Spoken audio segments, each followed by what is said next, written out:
અને હવે વાત કરીએ દાખલા માટે સર્જાયેલા ડખાની। રાજકોટમાં નોન ક્રિમિલિયર સર્ટિફિકેટ અને જાતિના દાખલા માટે લાંબી કતારો લાગે છે। બહુમાળી ભવનમાં દાખલા માટે અરજદારોને રીતસર વલખા મારવાનો વારો આવ્યો। આપ આ દ્રશ્યો જુઓ કે જ્યાં વહેલી સવારથી જ વિદ્યાર્થીઓ વાલીઓને દાખલા માટે લાઇનમાં ઊભું રહેવું પડ્યું છે।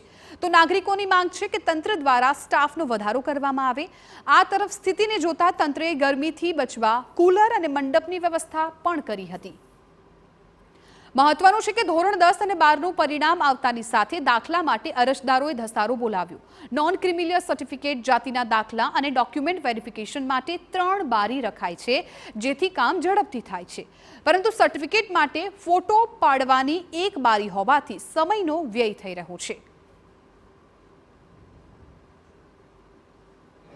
ના, ઝડપથી થવી જોઈએ। એમ કે ધીમી ચાલી રહી है प्रक्रिया सब कुछ। घड़ी कहीं आ जाऊँ क्यार नाम थी आम કરી 8 વાગે આવ્યા મેં અહીંયા।